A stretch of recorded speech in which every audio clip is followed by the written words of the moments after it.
Para millones de personas la Biblia es, bueno, el pilar de su fe, ¿no? La consideran la palabra inspirada por Dios.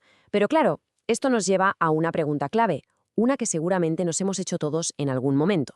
Y es esta: ¿cómo podemos estar seguros de que la Biblia es, de verdad, una revelación divina?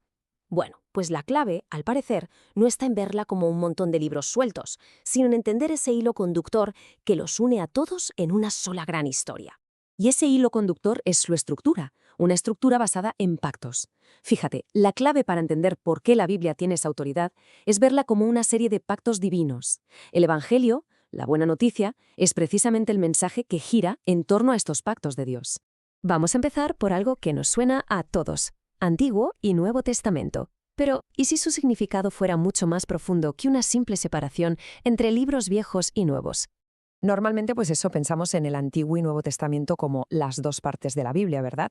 Pero su significado real es mucho más potente. Estamos hablando del Antiguo Pacto y del Nuevo Pacto. Ojo, no hablamos de libros, sino de dos acuerdos, dos promesas fundamentales entre Dios y la humanidad.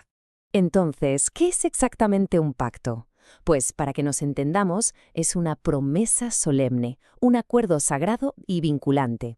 Y este concepto es la columna vertebral que une toda la narración de la Biblia, desde el Génesis hasta el Apocalipsis. La Biblia entera, entonces, se organiza alrededor de estos dos grandes acuerdos.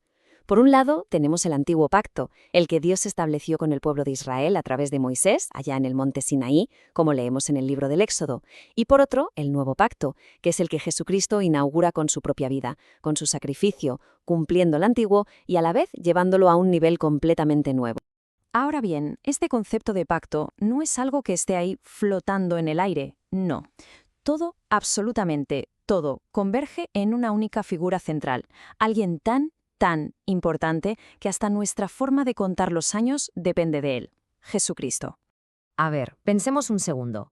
¿Qué acontecimiento, qué único evento divide toda la historia de la humanidad en dos? Es algo que usamos todos los días. Exacto, el nacimiento de Cristo. Él es el punto de inflexión. Dividimos el tiempo en antes de Cristo, o AC, y después de Cristo, DC, que viene del latín Anno Domini, en el año del Señor. Es increíble, ¿no? El antiguo pacto prometía la llegada de un rey, y resulta que ahora contamos los años de nuestra historia basándonos precisamente en la llegada de ese rey. Y es que la Biblia nos presenta a Cristo en tres roles fundamentales que lo abarcan todo. Antes de que la historia empezara, Él es el Creador. Durante la historia, en su primera venida, es el Salvador. Y al final de los tiempos, en su segunda venida, será el Juez. Creador, Salvador y Juez.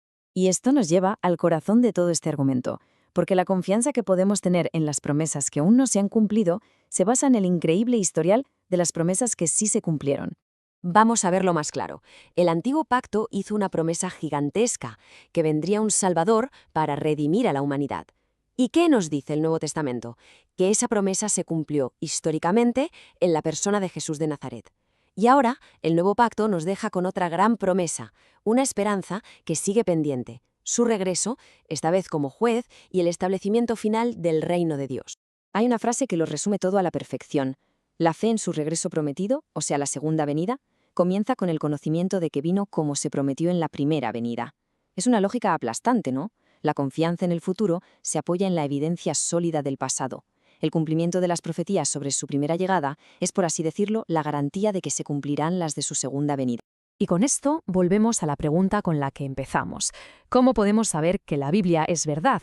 Pues bien, según esta perspectiva, la prueba no es un argumento filosófico complejo y abstracto, sino un hecho histórico verificable: el cumplimiento de las promesas del antiguo pacto en la vida, muerte y resurrección de Jesús.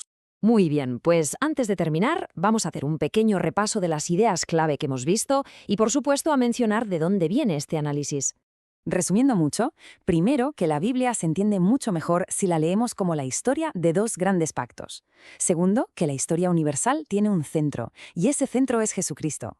Tercero, que el cumplimiento de las promesas del antiguo pacto es la prueba que sostiene las promesas del nuevo.